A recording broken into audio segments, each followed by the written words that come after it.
8% প্রবৃদ্ধির লক্ষ্যমাত্রায় হচ্ছে সপ্তম পঞ্চবার্ষিকী পরিকল্পনা। গ্যাস, বিদ্যুৎ, অবকাঠামো উন্নয়ন সহ বিনিয়োগ বাড়ানো হবে চ্যালেঞ্জ, বলছেন বিশেষজ্ঞরা। আবারও বাড়ল দ্বিতীয় তিস্তা সড়ক সেতু নির্মাণ কাজের মেয়াদ। ঠিকাদারি প্রতিষ্ঠানের খামখেয়ালিকে দুষছেন এলাকাবাসী। প্রকল্প ব্যয় বাড়বে না, আশ্বাস প্রকৌশলীদের। বৃষ্টি আর পাহাড়ি ঢলে সৃষ্ট জলাবদ্ধতায় নষ্ট হয়ে গেছে কুমিল্লার 200 হেক্টরেরও বেশি সবজি ক্ষেত। ক্ষতির মুখে চাষিরা। এবং চলতি বছরের দ্বিতীয় প্রান্তিকে বিশ্ব অর্থনীতিতে মিশ্র প্রবণতা। জাপানের অর্থনীতি সংকুচিত হলেও প্রত্যাশার বেশি প্রবৃদ্ধি গ্রিসে।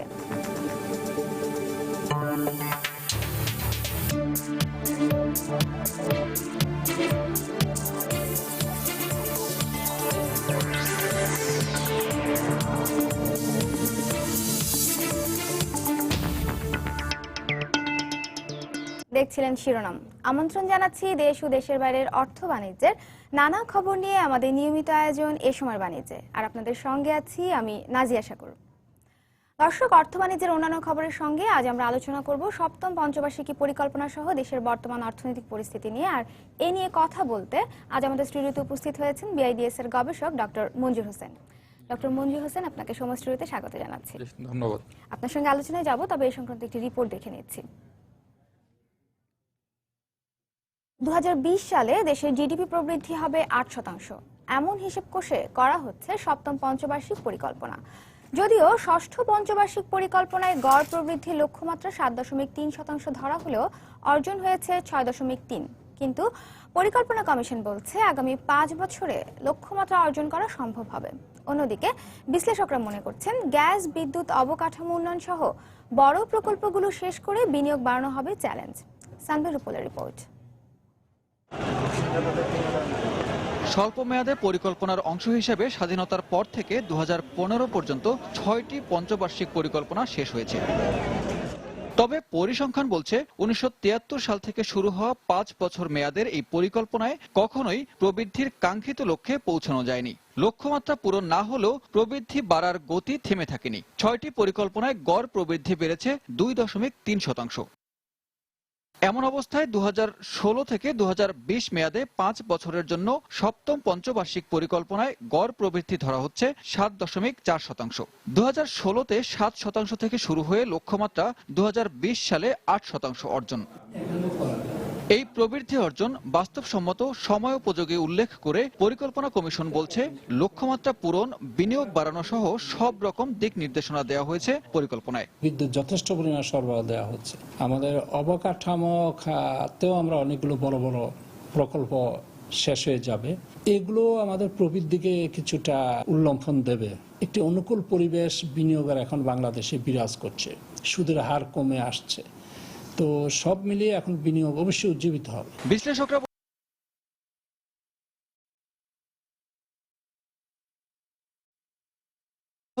ক্ষুদ্র ও মাঝারি উদ্যোক্তাদের সুযোগ সৃষ্টি করতে হবে। 8% প্রবৃদ্ধি অর্জন হয়তো 33% বা 34% পরিমাণ সানুক প্রয়োজন হবে। সেই লক্ষ্য নিয়ে বিনিয়োগের কাঠামোর ভিতরে পরিবর্তন আনার প্রয়োজন রয়েছে। বিনিয়োগ যদি বৃদ্ধি পায় এবং সেখানে যদি আরো ক্ষুদ্র বা মাঝারি শিল্পের বিনিয়োগকে যদি উৎসাহিত করা যায়, একই সাথে বিদেশি বিনিয়োগকেও যদি এখানে উৎসাহিত করা যায়, তাহলে তার মাধ্যমে প্রবৃদ্ধিতেও এর একটা ধনাত্মক প্রতিক্রিয়া প্রত্যাশা করা যায়। সপ্তম পঞ্চবার্ষিক পরিকল্পনায় 2020 সাল নাগাদ 3.60 কোটি লোকের কর্মসংস্থান সৃষ্টি এবং $60 বিলিয়ন রপ্তানির লক্ষ্যমাত্রা ধরা হয়েছে, অর্থাৎ লক্ষ্যমাত্রা বর্তমান রপ্তানির দ্বিগুণ।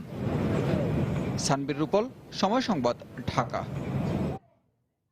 দর্শক, আমরা রিপোর্টটি দেখলাম। এবারে এ নিয়ে বিস্তারিত জানতে চলে যাচ্ছি বিআইডিএস এর গবেষক ডক্টর মঞ্জুর হোসেনের কাছে। ডক্টর মঞ্জুর হোসেন, আমরা রিপোর্টটি দেখলাম। আসলে পঞ্চবার্ষিক পরিকল্পনা মানে সুনির্দিষ্ট কিছু খাতের উন্নয়নের মাধ্যমে গোটা অর্থনীতির অবস্থা যেন একটি নির্দিষ্ট মেয়াদে আমরা পরিবর্তন করতে পারি, সেজন্যই পঞ্চবার্ষিক পরিকল্পনা। তো আমরা আগামী পঞ্চবার্ষিক পরিকল্পনা হচ্ছে আমাদের সপ্তম পঞ্চবার্ষিক পরিকল্পনা। তো দেশের স্বাধীনতার পর থেকে এখন পর্যন্ত যে অগ্রগতি হয়েছে তার আলোকে আসলে এই পরিকল্পনাটা আসলে কেমন হওয়া উচিত? আমি যে বিষয়টা বলতে চাই, পরিকল্পনা সবসময় কিন্তু সুন্দর হয় আমাদের দেশে, কিন্তু যেটা সমস্যা হচ্ছে পরিকল্পনা যে টার্গেটগুলো সেট করা হয় সেগুলো আমরা শেষ পর্যন্ত অর্জন করতে পারি না। কেন পারি না সে বিষয়টা আলোচনা প্রয়োজন, সে বিষয়ে সমালোচনা প্রয়োজন। এবং তারই ধারাবাহিকতায় 6টা পরিকল্পনা শেষ হয়েছে, 7ম পঞ্চবার্ষিক পরিকল্পনা শুরু হয়েছে। একটু আগে যে রিপোর্টগুলো দেখলাম এগুলোতে যেসব কথা বলা হয়েছে দুই দিক থেকেই বলা হয়েছে, আমি মনে করি দুটোই সঠিক।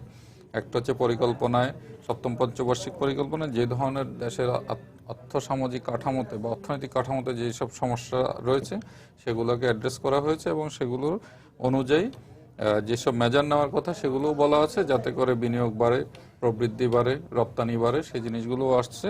কিন্তু সমস্যা হচ্ছে যে শেষ পর্যন্ত আমরা সেটা অর্জন করতে পারবো কিনা। তো আমি যেটা বলতে চাই যে আমি পরিকল্পনা আমাদের যে কথা প্রথমেই বলছিলাম, পরিকল্পনাটাতে সব বিষয়গুলোই আছে, কিন্তু সেই পরিকল্পনাগুলো বাস্তবায়ন যখন হয়, অর্থাৎ এক জায়গায় থেকে পরিকল্পনা বাস্তবায়ন করে অন্য জায়গায়, যেমন প্রতি বছর বাজেট করা হয়, সেই বাজেটে পরিকল্পনার কতটুকু বাজেটের মধ্যে অ্যাড্রেস করা হয় সেই বিষয়টা কিন্তু খুব গুরুত্বপূর্ণ। তারপরে ইভেন পরিকল্পনা আমি দেখেছি যে সবসময় যে সবকিছু খুব ভালোভাবে আছে তা না কিন্তু, যেমন আমার $60 বিলিয়ন মতো 58 বিলিয়ন ইনফ্যাক্ট ডলারের রপ্তানি আয়ের লক্ষ্যমাত্রা ধরা হয়েছে, কিন্তু আমি যতটুকু দেখেছি সেই $58 বিলিয়ন কিভাবে রপ্তানি আয় অর্জিত হবে সেই জন্য সুনির্দিষ্ট কোনো চ্যালেঞ্জগুলো কি, কোনগুলো মোকাবিলা করতে হবে এবং কিভাবে সেই টার্গেটে যেতে হবে সেরকম কিন্তু সুনির্দিষ্ট চক করে কিন্তু পরিকল্পনায় নাই, এবং সেটা কে করবে সেটাও জানা নেই। সুতরাং পরিকল্পনায় আমরা বলছি যে এই সমস্যাগুলো আছে, আমাদের এক্সপোর্ট বাড়াতে হবে, আমাদের বিনিয়োগ বাড়াতে হবে, তাহলে আমরা প্রবৃদ্ধির সাথে উপরে যেতে পারবো, মানব সম্পদ উন্নয়ন করতে হবে, এগুলো সবই ঠিক আছে, কিন্তু কিভাবে করব সেই বিষয়টাতে ঘাটতি আছে। অ্যাট দ্য সেম টাইম যারা বাস্তবায়নে আছেন, ধরেন বিভিন্ন মন্ত্রণালয় এবং বিভিন্ন অঙ্গ সংগঠন সরকারের, তারা কিভাবে করবেন সেই বিষয়ে কোনো বাস্তবিক বা প্রকৃত কোনো হোমওয়ার্ক হয়নি। এটা হচ্ছে আগের পরিকল্পনাগুলোর তো আসলে কিছু না কিছু ব্যর্থতা তো রয়েছেই, তো আসলে সেই কোন ব্যর্থতাগুলো আসলে এখন আমাদের বেশি না, যে কথাটা বলছি ওখানে যেমন সমস্যা রয়ে গেছে, যেমন একটু আগেও আমরা শুনছি, আমিও মনে করি যে আমাদের 7% বা তার উপরে যদি প্রবৃদ্ধি অর্জন করতে হয় আমাদের বিনিয়োগ কিন্তু অনেক বাড়াতে হবে। আপনিও জানেন হয়তো যে সরকারি বিনিয়োগ বাড়লেও পরিমাণের দিক থেকে, কিন্তু বেসরকারি খাতে, ব্যক্তি খাতের বিনিয়োগ কিন্তু আমাদের সেভাবে বাড়ছে না। একটা নির্দিষ্ট জায়গায় যে স্থবির হয়ে আছে, এটা জিডিপির অনুপাতে 21% মতো হয়ে আছে, যেটা আমাদের 25 থেকে 28 ভাগে যাওয়া প্রয়োজন। এবং সাথে সাথে সরকারি বিনিয়োগ মিলে সামগ্রিক বিনিয়োগের হার 35% মতো যদি হয়, তাহলে আমরা একটা অর্থনীতির হিসাব অনুযায়ী বলা যায় যে 7% বা 7.5% মতো প্রবৃদ্ধি অর্জন সম্ভব। এখন বিনিয়োগের চ্যালেঞ্জগুলোকে, সেগুলো একটু আগে আপনার রিপোর্টেও ছিল যে গ্যাস, বিদ্যুৎ, তারপরে বড় বড় অবকাঠামোগত যেসব সমস্যা রয়েছে সেগুলো দ্রুত সমাধান করতে হবে। সেই দ্রুত সমাধানের জন্য সেই লক্ষ্যে মানে ব্যবস্থা নিতে হবে। এখন প্রশ্ন হলো যে আমরা প্রজেক্ট নিই, কিন্তু প্রজেক্টগুলো শেষ হতে অনেক দীর্ঘসূত্রিত হয়, প্রজেক্টের ব্যয় বৃদ্ধি পেতে থাকে এবং সেই প্রকল্পগুলো বাস্তবায়নেও সমস্যা দেখা দেয়।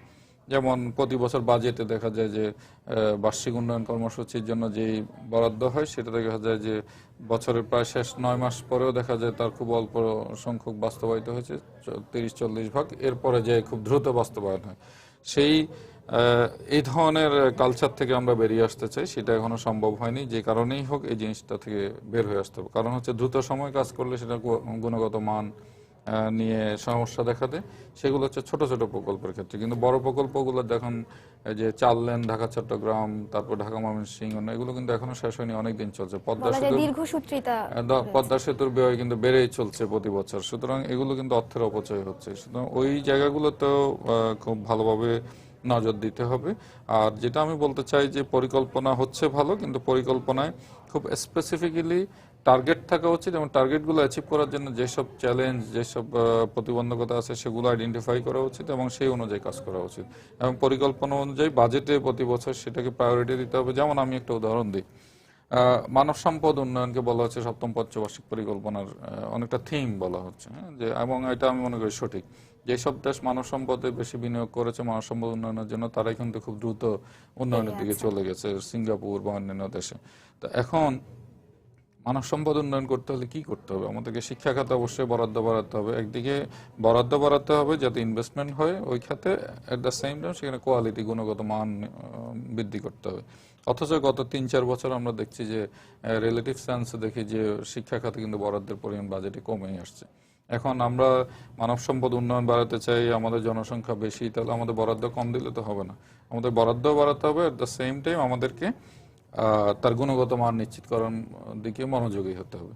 তারপরে দক্ষ জনশক্তি বাড়ানোর দিকে মনোযোগ দিতে হবে। বর্তমানে একটা খুব গুরুত্বপূর্ণ খাত হচ্ছে আইসিটি খাত, যেখানে সরকারও প্রায়োরিটি দিয়েছে, ডিজিটাল বাংলাদেশের স্লোগান নিয়ে কাজ চলছে।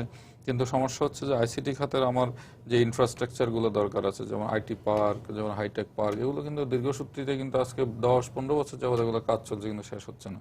তো আমি মনে করি যে যদি উচ্চ প্রবৃদ্ধি অর্জন করতে হয় তাহলে সময় মতো প্রকল্পগুলো শেষ করতে হবে। প্রকল্প ঠিকই নেওয়া হচ্ছে, কিন্তু সেগুলো ঠিক মতো শেষ হচ্ছে না, দীর্ঘসূত্রিতার কারণে তার ফলাফল পাওয়া যাচ্ছে না।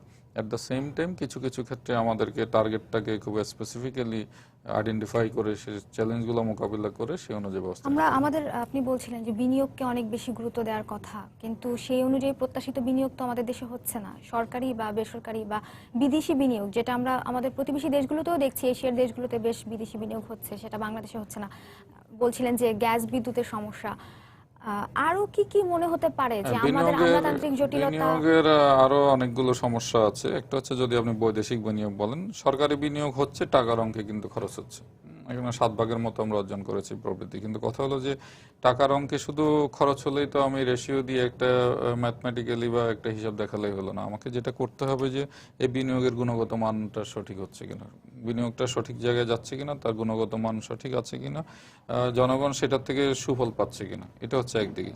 দ্বিতীয় হচ্ছে যে আপনি যেটা বলছিলেন যে গ্যাস বিদ্যুৎ অবকাঠামোর কথা বলছি, আরও একটা বড় সমস্যার কথা বলা হয়, যেটা হচ্ছে ল্যান্ডের কথা, জমির কথা। জমির দাম অনেক বাড়ছে, বিনিয়োগের জন্য ভালো জায়গায় ভালো জমি পাওয়া যাচ্ছে না, এবং এটাকে অনেকে বলছে যে একটা সার্ভিসড ল্যান্ড যেটা বলা হয়, যে সেই ল্যান্ডটা ঠিকমতো দেওয়া যাচ্ছে না। যার কারণে এই সপ্তম পঞ্চবার্ষিক পরিকল্পনাতেও এই একটা নেওয়া হয়েছে যে বিশেষায়িত ইকোনমিক জোন, যেগুলো স্পেশালাইজড ইকোনমিক জোন গঠন করা হচ্ছে, এবং সেগুলো কবে শেষ হবে সেটা নিয়ে প্রশ্ন আছে। বলা হচ্ছে এই সময়ের মধ্যে 10টা কি 11টার মতো শেষ হবে, যাতে করে বিনিয়োগকারীদেরকে জায়গা দেওয়া যায়।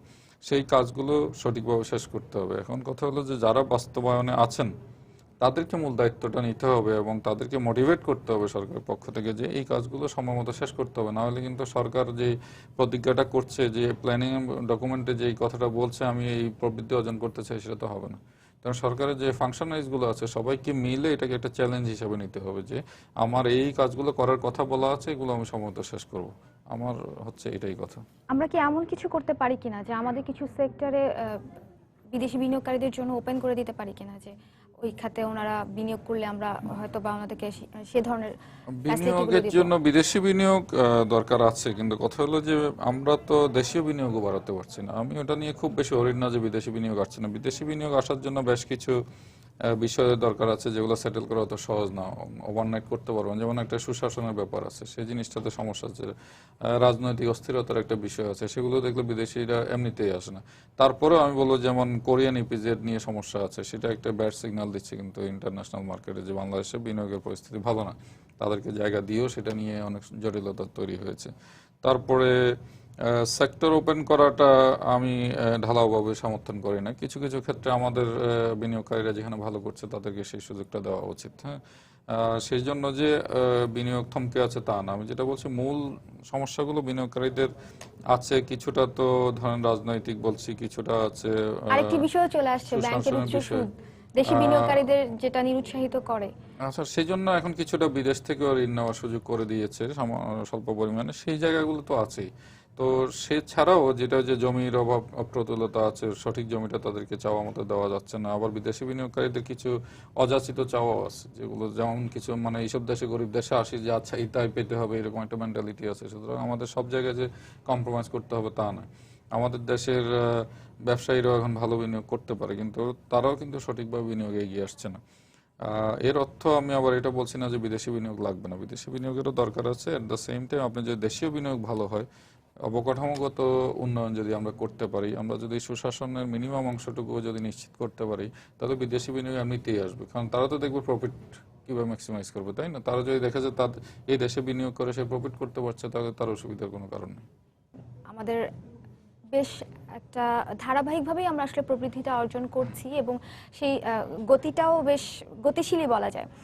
তো তারপরেও কিন্তু আমাদের লক্ষ্যমাত্রা অনুযায়ী ঠিক হচ্ছে না, আমরা লক্ষ্যমাত্রা থেকে সবসময় পিছিয়ে থাকছি। সেই আঙ্গিকে আমরা সামনের 5 বছরের জন্য হয়তো 8% প্রবৃদ্ধি ধরা হচ্ছে সপ্তম পঞ্চবার্ষিকী পরিকল্পনায়।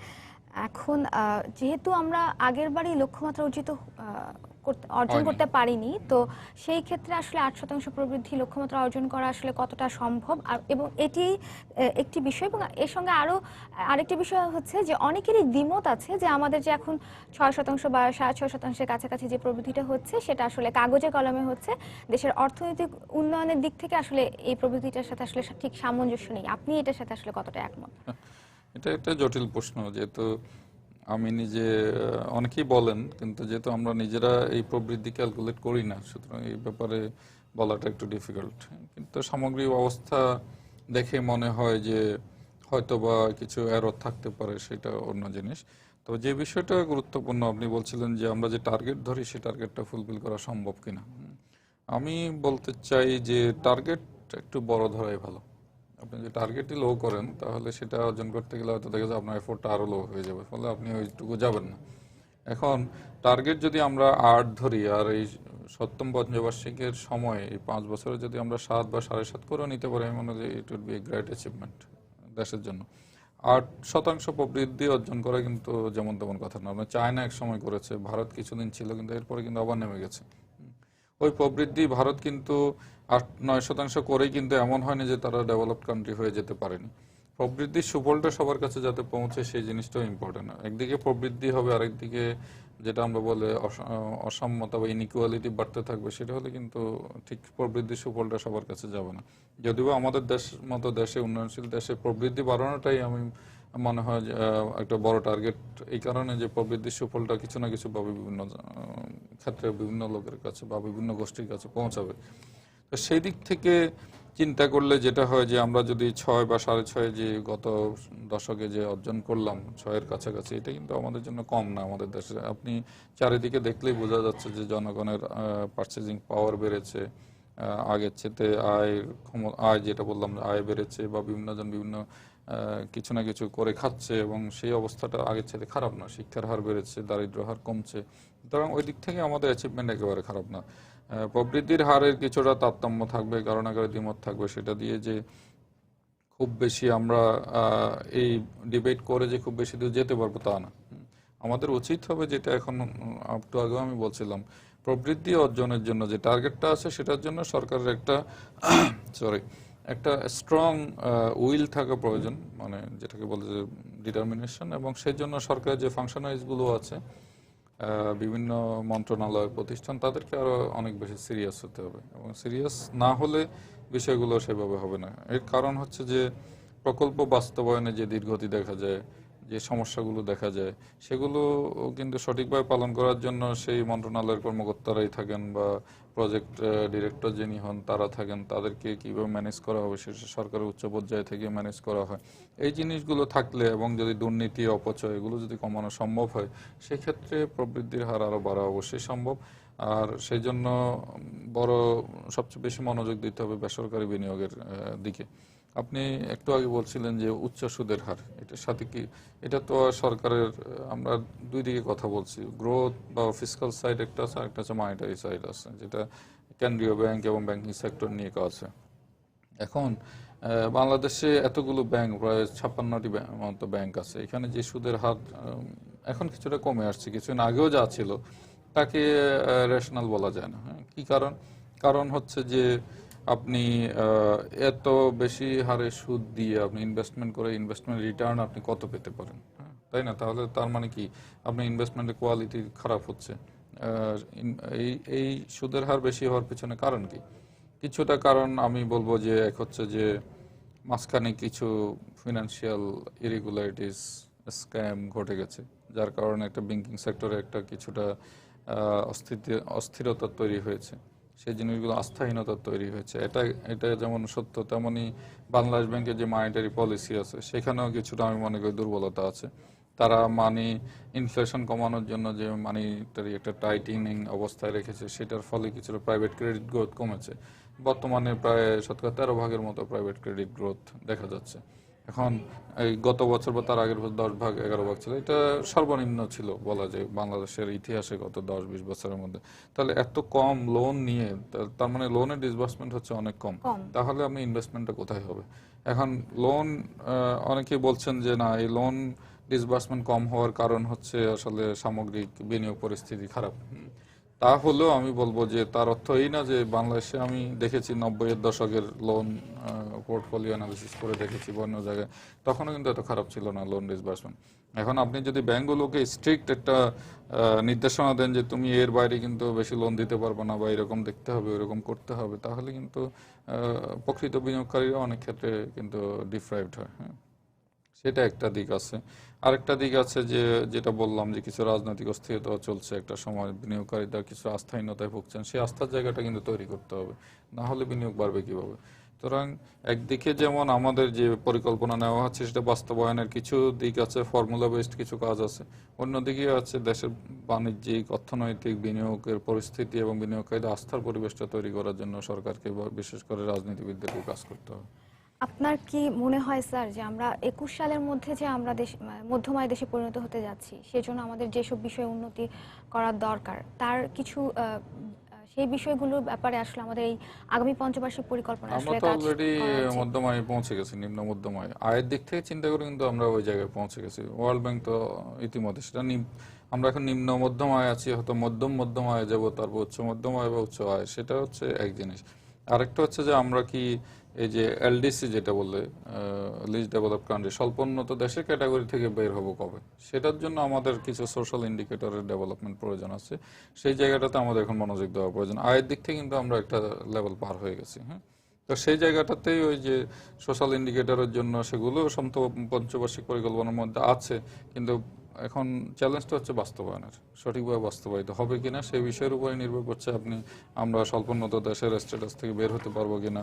নিম্ন মধ্যম আয়ের যে এখন যে থ্রেশহোল্ডটা আছে, আমরা $1350 মতো মাথা পিছু হয়, তার চেয়ে আরো কত এগিয়ে যেতে পারবো, সেই সবগুলো নির্ভর করছে কিন্তু এই পরিকল্পনাটা সঠিকভাবে বাস্তবায়ন এবং গ্রোথ টার্গেটটাকে 8 না হোক, অন্তত আমরা যে 7 বা 7.5 রাখতে পারি এই 5 বছরে, আমার মনে হয় it would be a tremendous achievement. আমরা আশা করছি আমরা পরিকল্পনা এবারে হয়তো আমাদের বাস্তবায়ন হবে সব পরিকল্পনা। আমরা আলোচনা একদম শেষ পর্যায়ে চলে এসেছি। আপনাকে অনেক ধন্যবাদ আমাদেরকে সময় দেওয়ার জন্য। আপনাদেরকেও ধন্যবাদ। দর্শক, সপ্তম পঞ্চবার্ষিক পরিকল্পনা সহ দেশের সার্বিক অর্থনৈতিক পরিস্থিতি নিয়ে আলোচনা করছিলাম বিআইডিএস এর গবেষক ডক্টর মঞ্জুর হোসেনের সঙ্গে। পরের খবরে যাচ্ছি। হরতাল অবরোধ সহ নানা অজুহাতে দ্বিতীয় তিস্তা সড়ক সেতু নির্মাণ কাজের মেয়াদ আবারও বাড়ল। এতে রংপুর ও লালমনিরহাট জেলার কয়েক লাখ মানুষের মনে ক্ষোভের সঞ্চার হয়েছে।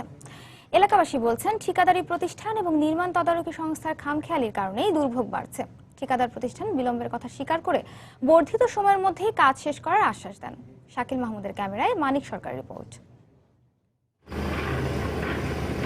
এই তিস্তার একদিকে রংপুর, অন্যদিকে লালমনিরহাট জেলা। এই দুই জেলার মানুষের মাঝে এক নিবিড় নিরবিচ্ছিন্ন যোগাযোগ গড়ে তুলতেই নেওয়া হয় দ্বিতীয় তিস্তা সড়ক সেতু নির্মাণের উদ্যোগ। কিন্তু বারবার সময় বাড়িয়েও সঠিক সময়ে নির্মাণ কাজ শেষ করতে না পারায় এখনো খেয়া নৌকাই তাদের একমাত্র ভরসা। এতে চরম ক্ষোভের পাশাপাশি হতাশ দুই জেলার হাজার হাজার মানুষ। ব্রিজের কাজ যেটা সময় দিয়েছিল প্রথমেই, সে কাজ তো নাই। এখন মনে করো 26 মাসের কথা কয়, এখন 52 মাস হয়ে যাইতেছে। ঠিকাদার প্রতিষ্ঠান তারা বিভিন্ন অসুবিধার কথা বলতেছে, যে দ্রব্যমূল্য, তাদের বাল্ক ম্যাটেরিয়ালসের দাম বেশি।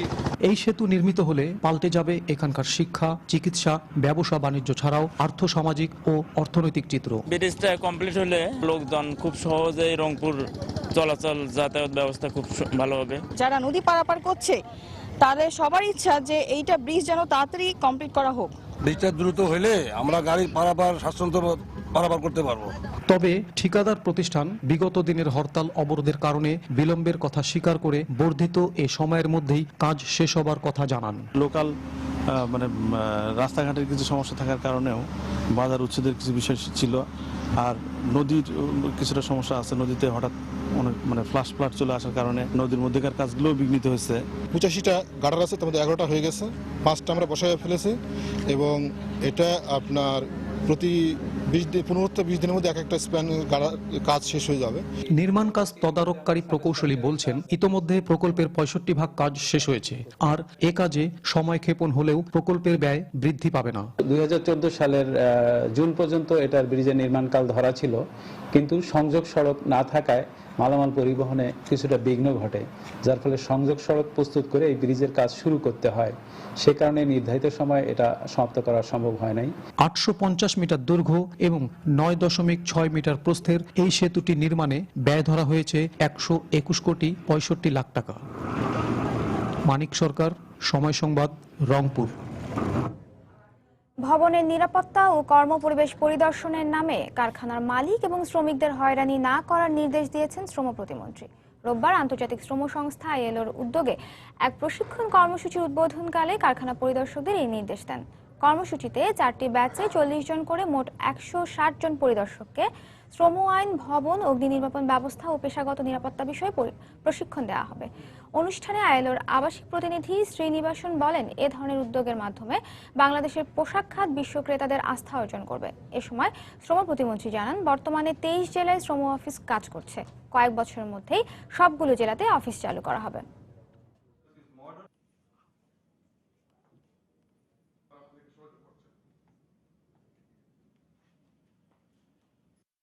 যে মালিক এবং শ্রমিকের মধ্যে যে সমস্যাগুলি আছে, এই কারখানায় যে সমস্যা আছে, এর সেফটির যে প্রশ্ন আছে, সেইগুলি তাদের উভয়ের সঙ্গে আলোচনা করে কিভাবে সমাধান করা যায়, কিভাবে সহযোগিতা করা যায়। বুঝতে হবে যে সরকার আপনাকে নিয়োগ করেছে এখানে ডিস্টার্ব করার জন্য না, সরকার আপনাদেরকে নিয়োগ করেছে মালিক এবং শ্রমিককে সহযোগিতা করার জন্য।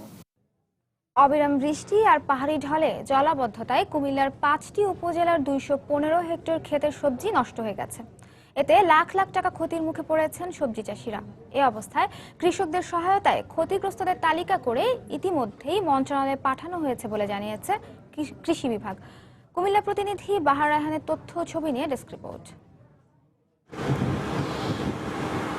অতিরিক্ত বৃষ্টির কারণে জলাবদ্ধতা সৃষ্টি হয়ে কুমিল্লা, চান্দিনা, বুড়িচং, সদর দক্ষিণ, ব্রাহ্মণপাড়া ও বরুড়া উপজেলার 215 হেক্টর সবজির ক্ষেত নষ্ট হয়ে গেছে। চাষিদের দাবি, পচে গেছে বেগুন, ঝিঙ্গা, কাঁচা মরিচ, শসা ও লাউ সহ কয়েক কোটি টাকার সবজি। এতে চরম আর্থিক ক্ষতির মুখে পড়েছেন কৃষকেরা। বিরাট এই লোকসান কাটাতে সরকারি সহযোগিতা চেয়েছেন তারা। শশী লাগাইছি 15-16 শতক জায়গা, 5000 টাকা খরচ করছি। ও না আমার জমিগুলো মার গেছে। আমরা 20-30 হাজার টাকার মতন ফুজি গেছে, বৃষ্টি সবকিছু শেষ হয়ে গেছে। সারা দেশে এখান থেকে আমরা তরকারি সাপ্লাই হই। এখন যে বৃষ্টি হয়েছে, যে নষ্ট হয়েছে, এই নষ্ট মনে করেন যে গৃহস্থ যে মানে আর উড়ার মতন আর কোনো ইয়া নাই, তার সাধ্য নাই। এখন যদি সরকার কিছু সহযোগিতা করে তাহলে আমরা বাকি আবার ক্ষেত ফসল ফলাইতে পারবো না। আমরা ফসল ফলানোর মধ্যে আমাদের হাতে কোনো টাকা পয়সা নাই।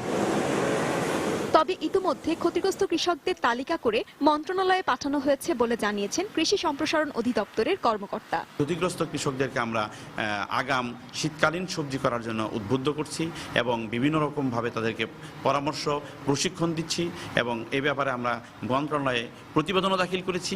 সরকারি তরফ থেকে যদি কোনো আমাদের এই বিষয়ে কোনো সহায়তা আসে, আমরা সেগুলি উপস্থিত করতে পারবো। গত বছর এ জেলায় বর্ষা মৌসুমে 450 মিলিমিটার বৃষ্টিপাত হলেও এ বছর 607 মিলিমিটার বৃষ্টিপাত রেকর্ড করা হয়েছে। সময় সংবাদ, কুমিল্লা। বন্দরনগরী চট্টগ্রামে 5 তারকা হোটেল রেডিসনে আগামী 21শে আগস্ট থেকে চালু হতে যাচ্ছে বাংলাদেশি খাবারের রেস্টুরেন্ট। রোববার এই উপলক্ষে রেস্টুরেন্টে এক বিশেষ অনুষ্ঠানের আয়োজন করা হয়। রেস্টুরেন্টটিতে চট্টগ্রামের ঐতিহ্যবাহী মেজবানের পাশাপাশি অন্তত 60 রকমের সুস্বাদু বাংলাদেশি খাবার পাওয়া যাবে বলে জানান আয়োজকরা। এ সময় উপস্থিত ছিলেন রেডিসন ব্লুর মহাব্যবস্থাপক গিয়ার সিকো সহ অন্যরা।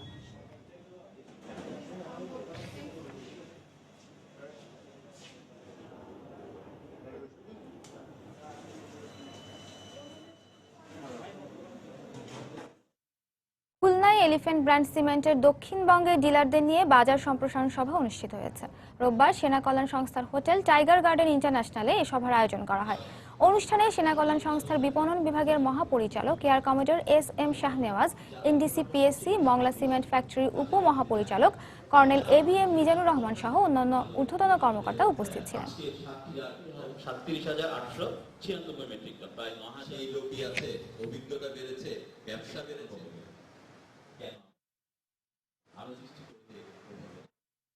বড়পুকুরিয়া তাপবিদ্যুৎ কেন্দ্রে সিমেন্ট সরবরাহ করবে ক্রাউন সিমেন্ট ফ্যাক্টরি। রোববার সন্ধ্যায় রাজধানীর একটি হোটেলে ক্রাউন সিমেন্টের সঙ্গে চায়না এনার্জি ইঞ্জিনিয়ারিং গ্রুপ ও north east number 3 electric power construction লিমিটেডের মধ্যে এই চুক্তি স্বাক্ষর হয়।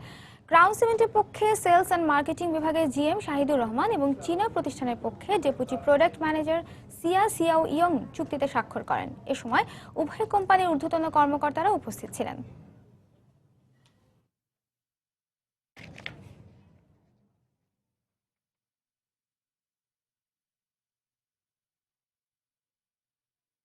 তথ্য প্রযুক্তি খাতে যৌথভাবে কাজ করতে অ্যাক্সেস টু ইনফরমেশন HUI ও অস্ট্রেলিয়ার গ্রিফিথ ইউনিভার্সিটির মধ্যে একটি সমঝোতা স্মারক স্বাক্ষর হয়েছে।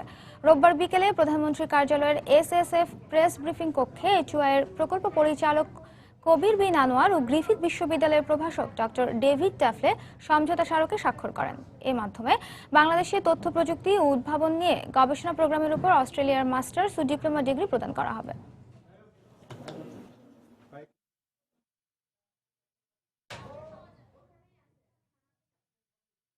এবারে দেশের বাইরের অর্থ বাণিজ্যের খবর। 2015-র দ্বিতীয় প্রান্তিকে সংকুচিত হয়েছে এশিয়ার দ্বিতীয় বৃহত্তম অর্থনীতির দেশ জাপানের অর্থনৈতিক কার্যক্রম, আর এই হার ছিল 0.4%। বিশ্বব্যাপী ভোক্তা চাহিদা কমায় রপ্তানি কমে যাওয়ার কারণেই প্রবৃদ্ধি কমেছে বলে জানিয়েছেন দেশটির অর্থমন্ত্রী আকিরা আমারি। এদিকে এ খবর যেন প্রধানমন্ত্রী শিনজো অ্যাবের উপর বাড়তি চাপ সৃষ্টি করবে, কারণ দেশের অর্থনীতিকে গতিশীল রাখতে তিনি বিভিন্ন সময়ে নানা রকম আর্থিক ও মুদ্রানীতি প্রণয়ন করেছেন। আপাত দৃষ্টিতে যা ব্যর্থ বলেই মনে করছেন বিশ্লেষকরা। এমনকি বছরের বাকি 6 মাসেও দেশটির অর্থনীতি ঘুরে দাঁড়ানোর কোনো সম্ভাবনা দেখা যাচ্ছে না, যা হতাশাজনক। এর আগে গত জুলাইতে ইয়েনের দুর্বল মানের উপর নির্ভর না করতে জাপানকে সতর্ক করেছিল IMF।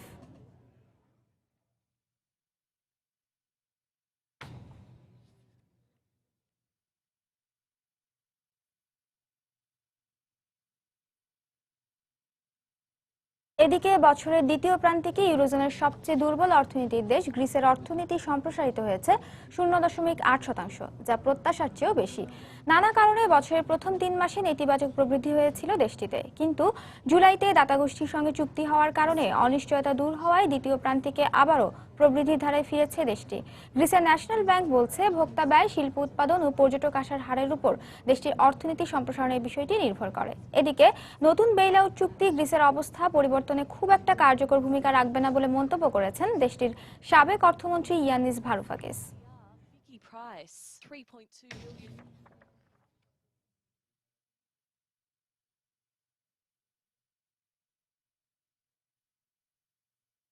গ্যাসের দাম নিম্নমুখী থাকায় জুলাইতে মার্কিন ভোক্তাদের খরচ করার প্রবণতা বেড়েছে। যুক্তরাষ্ট্রের বাণিজ্য বিভাগের প্রকাশিত মাসিক প্রতিবেদনে দেখা যায় গত 6 মাসের মধ্যে গেল মাসে ভোক্তা ব্যয় সবচেয়ে বেশি বেড়েছে, আর এ সময় গাড়ি বিক্রি বাড়ার পাশাপাশি আসবাব ও ভবন নির্মাণ সামগ্রীর বিক্রিও বেড়েছে।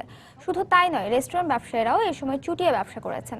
এছাড়া গেল মাসে প্রত্যাশার চেয়েও বেশি কর্মসংস্থান সৃষ্টি হয়েছে যুক্তরাষ্ট্রে। বিশ্লেষকদের আশা, তৃতীয় প্রান্তিকেও অর্থনীতির এমন চাঙা ভাব অব্যাহত থাকবে। Gains were broad-based, with Americans boosting spending on cars, furniture, building supplies, and restaurants. The upbeat report could strengthen expectations of a Federal Reserve. কিউবার উপর মার্কিন নিষেধাজ্ঞার কারণে গেল 5 দশকে দেশটির অন্তত $1.2 ট্রিলিয়ন আর্থিক ক্ষতি হয়েছে। শুধু তাই নয়, ব্যাহত হয়েছে দেশটির শিক্ষা, সংস্কৃতি, খেলাধুলা সহ নানা ধরনের উন্নয়নমূলক কাজও। সম্প্রতি কিউবান সরকারের এক গবেষণা রিপোর্টে উঠে এসেছে এমন তথ্য। 1962 সালে প্রেসিডেন্ট জন এফ কেনেডির শাসনামলে রাজনৈতিক রোষানলের কারণে কিউবার বিভিন্ন খাতে নিষেধাজ্ঞা আরোপ করে যুক্তরাষ্ট্র। এরপর থেকে গেল 5 দশক ধরে যুক্তরাষ্ট্রের তোপের মুখে ছিল কিউবা। এই নিষেধাজ্ঞার ধকল সামলাতে যেয়ে থমকে ছিল দেশটির সব ধরনের উন্নয়ন কর্মকাণ্ড। ক্ষতিগ্রস্ত হয়েছে রফতানি বাণিজ্য। যুক্তরাষ্ট্রের সাথে সাথে আন্তর্জাতিক আর্থিক সংস্থাগুলো থেকেও এতদিন বঞ্চিত ছিল কিউবা। এমনকি আন্তর্জাতিক মুদ্রা তহবিল কিংবা বিশ্বব্যাংক থেকে যদি আমরা ঋণ চাইতাম, তারা আমাদের 20% উপরে সুদ পরিশোধের শর্ত দিত, অথচ অন্যান্য দেশের ক্ষেত্রে তা সর্বোচ্চ 4 থেকে 5%। যুক্তরাষ্ট্র নিষেধাজ্ঞা তুলে নিয়ে কূটনৈতিক সম্পর্ক স্বাভাবিক করার ঘোষণা দেওয়ার পর সম্প্রতি হাভানায় যুক্তরাষ্ট্রের দূতাবাসে উড়েছে মার্কিন পতাকা। তবে সম্পর্ক স্বাভাবিক হলেও ক্ষতি পুষিয়ে নিতে কিউবার আরো সময় লাগবে বলেই মনে করা হচ্ছে। দীর্ঘমেয়াদে যুক্তরাষ্ট্রের নিষেধাজ্ঞার জন্য শুধু আমাদের রপ্তানি ক্ষতিগ্রস্ত হয়নি, এই নিষেধাজ্ঞার ভার আমাদের অর্ধ শতাব্দীরও বেশি সময় ধরে বইতে হয়েছে। এর রেশ এত সহজেই কাটবে বলে মনে হয় না। এদিকে ধীরে ধীরে কিউবা ও যুক্তরাষ্ট্রের কূটনৈতিক সম্পর্ক উন্নয়নের পাশাপাশি অর্থনৈতিক সম্পর্ক জোরদার হবে বলে প্রত্যাশা দুদেশের। ঈশিতা ব্রহ্ম, সময় সংবাদ। দর্শক, এবারে জানিয়ে দেব ঢাকা স্টক এক্সচেঞ্জের লেনদেন পরিস্থিতি। আমরা চলে যাচ্ছি ডিএসসি ওয়েবসাইট dse.bd.org-তে। দর্শক, আমরা দেখতে পাচ্ছিলাম সকালটা শুরু হয়েছিল কিন্তু ডিএসসি লেনদেন সূচকের চাঙ্গা ভাবের মধ্য দিয়েই লেনদেন এবং সূচক দুটোই বাড়ছিল। এই মুহূর্তে কিছুটা মিশ্র প্রবণতা দেখা যাচ্ছে। ডিএসসি এক্স 17 পয়েন্ট বেড়ে রয়েছে 4801 পয়েন্টে এবং ডিএসসিএস এই মুহূর্তে রয়েছে 1185 পয়েন্ট এবং ডিএস30 রয়েছে 1845 পয়েন্টে। এখন পর্যন্ত ডিসিতে লেনদেন হয়েছে 210 কোটি টাকার শেয়ার এবং লেনদেনে অংশ নেওয়া প্রতিষ্ঠানগুলোর মধ্যে দাম বেড়েছে 147টির এবং কমেছে 82টির এবং অপরিবর্তিত রয়েছে 55টি প্রতিষ্ঠানের শেয়ারের দর। দর্শক, আমরা এই পর্যায়ে দেখে নিচ্ছি টপ 20 শেয়ারের তালিকায় থাকা প্রতিষ্ঠানগুলোর অবস্থান। শুরুতেই রয়েছে আরএসআরএম স্টিল, যার লাস্ট ট্রেডিং প্রাইস আমরা দেখতে পাচ্ছি 69 টাকা 10 পয়সা, যা গতকাল ছিল 68 টাকা 80 পয়সা। অ্যাপেক্স ট্যানারি রয়েছে এই তালিকার দ্বিতীয় অবস্থানে থাকা প্রতিষ্ঠান। তো এই প্রতিষ্ঠানটির লাস্ট ট্রেডিং প্রাইস আমরা দেখতে পাচ্ছি 149 টাকা, যা গতকাল ছিল 130 টাকা 23 পয়সা। শাহজিবাজার পাওয়ার রয়েছে তৃতীয় অবস্থানে, প্রতিষ্ঠানটির লাস্ট ট্রেডিং প্রাইস 199 টাকা 10 পয়সা, যা গতকাল ছিল 198 টাকা 50 পয়সা। ইসলামী ব্যাংক রয়েছে টপ 20 শেয়ারের তালিকার চতুর্থ অবস্থানে এবং প্রতিষ্ঠানটির সর্বশেষ দাম দেখতে পাচ্ছি শেয়ারের 31 টাকা 20 পয়সা, যা গতকাল ছিল 30 টাকা 80 পয়সা। ইমার্ড অয়েল রয়েছে পঞ্চম অবস্থানে, প্রতিষ্ঠানটির সর্বশেষ দাম দেখতে পাচ্ছি 46 টাকা 80 পয়সা, যা গতকাল ছিল 46 টাকা 40 পয়সা। আলহাজ টেক্সটাইল রয়েছে ষষ্ঠ অবস্থানে, যার লাস্ট ট্রেডিং প্রাইস আমরা দেখতে পাচ্ছি 143 টাকা 50 পয়সা, যা গতদিন ছিল 139 টাকা 70 পয়সা। প্রায় 4 টাকার মতো দাম বেড়েছে আজ। সেন্ট্রাল ফার্মাসিউটিক্যালস রয়েছে সপ্তম অবস্থানে, প্রতিষ্ঠানটির লাস্ট ট্রেডিং প্রাইস আমরা দেখতে পাচ্ছি 30 টাকা 50 পয়সা। অ্যাপেক্স ফুড রয়েছে টপ 20 শেয়ারের তালিকার অষ্টম অবস্থানে, এই প্রতিষ্ঠানটির শেয়ারের সর্বশেষ দাম আমরা দেখতে পাচ্ছি 161 টাকা 70 পয়সা, যা গতকাল ছিল 147 টাকা 10 পয়সা। আইএফআইসি রয়েছে নবম অবস্থানে, প্রতিষ্ঠানটির সর্বশেষ দাম আমরা দেখতে পাচ্ছি 21 টাকা 60 পয়সা। অলিম্পিক্স রয়েছে দশম অবস্থানে, টপ 20 শেয়ারের তালিকার দশম অবস্থানে থাকা প্রতিষ্ঠানটির সর্বশেষ দাম দেখতে পাচ্ছি 62 টাকা 60 পয়সা, যা গতকাল ছিল 61 টাকা। বিএসআরএম রয়েছে 11তম অবস্থানে, প্রতিষ্ঠানটির সর্বশেষ দাম দেখতে পাচ্ছি 122 টাকা 60 পয়সা, যা গতদিন ছিল 120 টাকা 70 পয়সা। বীজ হ্যাচারি রয়েছে 12তম অবস্থানে, 12তম অবস্থানে থাকা প্রতিষ্ঠানটির সর্বশেষ দাম রয়েছে হচ্ছে আজ 22 টাকা, যা গতকাল ছিল 21 টাকা 50 পয়সা। 50 পয়সা বেড়েছে আজ মাত্র দাম। লাফার্জ সুমা সিমেন্ট রয়েছে 13তম অবস্থানে, প্রতিষ্ঠানটির সর্বশেষ দাম আমরা দেখতে পাচ্ছি 118 টাকা 90 পয়সা, যা গতদিন ছিল 119 টাকা 80 পয়সা। দর্শক, টপ 20 শেয়ারের তালিকায় থাকা 14তম প্রতিষ্ঠানটি হচ্ছে এফসি অ্যাগ্রো, যার লাস্ট ট্রেডিং প্রাইস আমরা দেখতে পাচ্ছি 64 টাকা 90 পয়সা, যা গতদিন ছিল 64 টাকা 10 পয়সা। United power generation and distribution রয়েছে 15তম অবস্থানে, প্রতিষ্ঠানটির সর্বশেষ দাম দেখতে পাচ্ছি 160 টাকা 70 পয়সা, যা গতদিন ছিল 159 টাকা 80 পয়সা। স্কয়ার ফার্মাসিউটিক্যালস রয়েছে 16তম অবস্থানে, প্রতিষ্ঠানটির লাস্ট ট্রেডিং প্রাইস 239 টাকা, যা গতকাল ছিল 237 টাকা। অ্যাপেক্স স্পিনিং রয়েছে 17তম অবস্থানে, প্রতিষ্ঠানটির সর্বশেষ দাম দেখতে পাচ্ছি 83 টাকা 10 পয়সা, যা গতদিন ছিল 78 টাকা 20 পয়সা। বেঙ্গল উইন্সার রয়েছে 18তম অবস্থানে, বেঙ্গল উইন্সারের লাস্ট ট্রেডিং প্রাইস আমরা দেখতে পাচ্ছি 82 টাকা, যা গতকাল ছিল 82 টাকা 10 পয়সা। কাশিম রাইসেল টপ 20 শেয়ারের তালিকায় থাকা 19তম প্রতিষ্ঠান, যার লাস্ট ট্রেডিং প্রাইস আমরা দেখতে পাচ্ছি 69 টাকা 20 পয়সা, যা গতদিন ছিল 67 টাকা 60 পয়সা।